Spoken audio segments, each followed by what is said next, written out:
처음 내 집 마련하려고 마음먹었는데 나는 도대체 얼마짜리 집을 살 수 있는지, 대출 금액은 얼마나 나오는지 알 수 없는 데다가 LTV나 DSR 같은 용어도 어려워서 솔직히 너무 복잡하게 느껴지실 겁니다.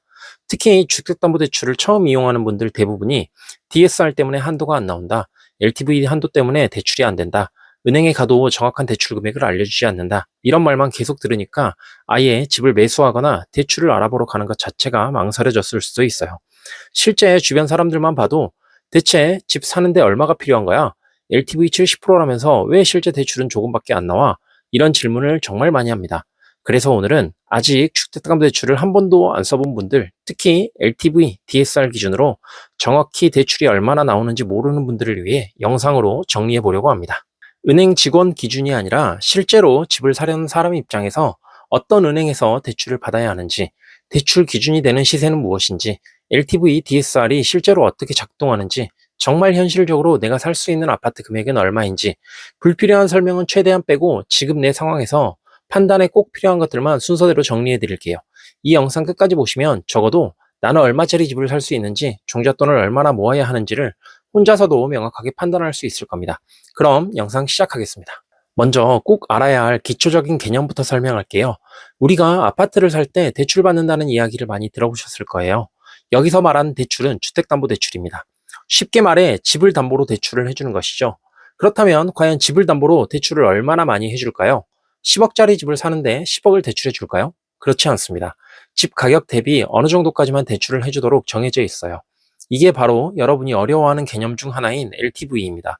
주택 가격 대비 대출 금액의 비율을 말하죠. 예를 들어 집의 가격이 10억이고 LTV가 50%라면 최대 5억까지 대출이 가능합니다. 주택 가격은 천차만별이기 때문에 보통 국민은행에서 설정한 KB 시세를 기준으로 대출을 해줘요. 현재 서울 및 수도권 일부 규제 지역은 LTV가 40%입니다. 다만 집을 처음으로 구매하는 경우라면 LTV를 70% 또는 80%까지 적용받을 수 있어요. 즉 10억짜리 집을 살 때 8억까지 대출이 가능할 수 있다는 이야기죠. 아하, 그럼 2억만 있으면 10억짜리 집을 살 수 있겠구나. 안타깝게도 그렇지가 않습니다. 여기서 더 중요한 개념이 나오는데요. 바로 DSR입니다. 이걸 쉽게 설명하면 돈을 갚을 능력, 즉 연봉에 따라 대출 한도를 설정하는 거예요. 내 연봉 중에서 대출 갚는데 몇 퍼센트를 쓰고 있나를 보는 거죠. 그래서 연봉이 높으면 대출이 많이 나오고 연봉이 낮으면 대출이 적게 나옵니다. 1년에 내가 갚아야 할 모든 원리금, 즉 원금과 이자를 합해서 내 연봉으로 나누어 계산하면 됩니다. 내 연봉이 3천만 원이고 1년에 갚아야 할 원리금이 3천만 원이라면 DSR이 100%가 되는 거죠. 현재 1금융권, 즉 국민, 신한, 우리은행 같은 주요 은행은 DSR 40%까지 대출을 해줍니다. 다만 지역농협, 신협, 새마을금고 등 2금융권은 DSR 50%까지 대출을 해주고요. LTV와 DSR 비율은 수시로 변할 수 있습니다. 그러니 뉴스와 정부 정책을 항상 잘 살펴봐야만 합니다. 요즘은 LTV는 충분하다고 해도 DSR에 걸려서 대출이 적게 나오는 경우가 많아요. 그래서 내 연봉 대비 대출이 얼마가 나올지 미리 확인을 해보는 게 중요합니다. DSR 계산은 검색을 통해 손쉽게 할 수 있어요. 요즘 은행권의 평균 주택담보대출 금리 4.2%, 그리고 30년 만기 대출, 원리금 상환을 기준으로 내 연봉 대비 얼마까지 대출이 가능한지 대략적으로 알 수 있는 거죠. 그럼 직접 한번 알아볼까요? 저는 네이버 검색으로 나오는 DSR 계산기를 활용해 볼게요. 연봉은 5천만 원으로 하고요. 대출 기간은 30년, 금리는 4.2%로 설정할게요. DSR 50%로 계산하면 대략 4억 2천만 원에서 4억 3천만 원까지 대출을 받을 수 있습니다. 이걸 활용해서 조금 더 계산하면 내가 살 수 있는 아파트 금액과 필요한 종잣돈도 알 수 있습니다. 아까 처음 집을 살 때 LTV가 70%라고 했잖아요. 대출 금액이 4억 3천만 원이고 LTV 70%로 역산을 해보면 내가 살 수 있는 아파트 가격은 대략 6억 2천만 원이 됩니다. 그리고 아파트 가격에 대출 금액을 뺀 1억 9천만 원의 종잣돈이 필요하게 되고요. 이렇게 계산하면 내 연봉에 맞춰서 내가 살 수 있는 아파트 가격과 필요한 종잣돈을 알 수 있어요. 거기에 더해 한 달에 납부해야 하는 원리금도 알 수 있고요.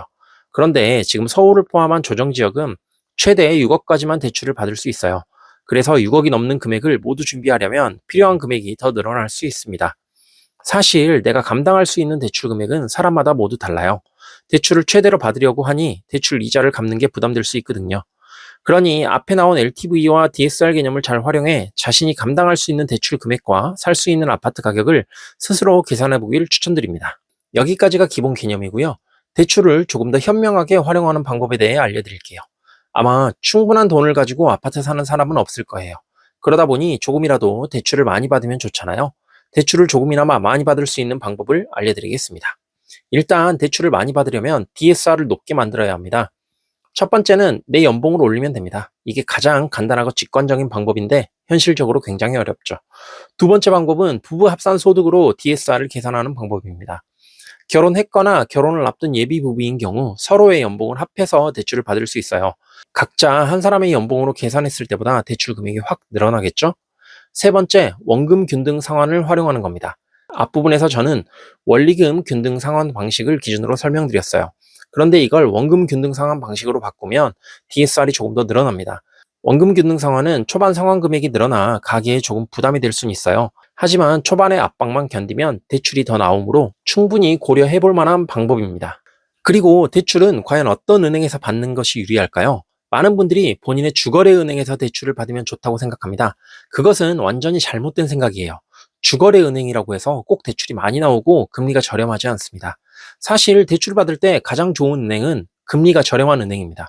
아무래도 금리가 저렴해야 대출 금액도 많이 나오고 상환 부담도 조금 줄어드니까요. 여러 은행에 문의해보고 금리가 조금 더 저렴한 은행을 찾아야 해요. 알아볼 때 대출 상담사를 활용하는 것도 추천드립니다. 대출 상담사들은 여러 은행의 조건을 보고 가장 유리한 조건을 안내해 주므로 우리가 직접 은행을 돌아다니며 찾는 수고를 덜 수 있어요. 그리고 1금융권보다는 2금융권을 적극적으로 고려해 보세요. 2금융권이라고 하니 위험하다고 생각하는데 전혀 그렇지 않습니다. 신협, 새마을금고, 지역농협 등을 2금융권이라고 부르는데요. 전혀 문제가 없으니 안심하고 대출을 활용해도 됩니다. 왜 2금융권을 추천하냐면 2금융권의 DSR 기준이 더 높기 때문입니다. 1금융권은 DSR 40%로 계산하고 2금융권은 DSR 50%로 계산해요. 그래서 대출 금액이 더 많이 나올 가능성이 높습니다. 저 역시 지금 사는 아파트에 입주할 때 가장 괜찮은 조건으로 대출해주는 새마을금고에서 대출을 실행했어요. 그러니 2금융권에 대한 두려움을 버리고 적극적으로 고려해 보시길 추천드립니다. 이번 영상은 내 집을 사기 위해 필요한 주택담보대출에 대한 기본 개념과 LTV, DSR을 알아보았습니다. 그 개념을 활용해 내가 얼마짜리 집을 살 수 있는지도 함께 알아봤어요. 여러분, 나는 모아둔 돈도 없고 연봉도 적어서 집을 못 산다고 생각하지 마세요. 저도 그랬고 누구나 처음엔 그렇습니다. 처음부터 강남에 집을 사는 사람은 거의 없잖아요. 그러니 내가 감당할 수 있는, 내 능력으로 살 수 있는 집의 가격부터 알아보고 작은 것부터 차근차근 실천해 나가자고요. 내 집 마련을 하고 나서 차근차근 갈아타다 보면 분명 여러분이 원하는 집에 살 수 있을 거라 확신합니다. 여러분의 내 집 마련에 많은 도움이 될 수 있도록 계속해서 좋은 영상 만들도록 할게요. 이번 영상이 도움이 되셨다면 구독과 좋아요 눌러주세요. 앞으로도 내 집 마련과 재테크, 부동산 투자에 도움되는 정보 많이 알려드리도록 할게요. 시청해주셔서 감사합니다.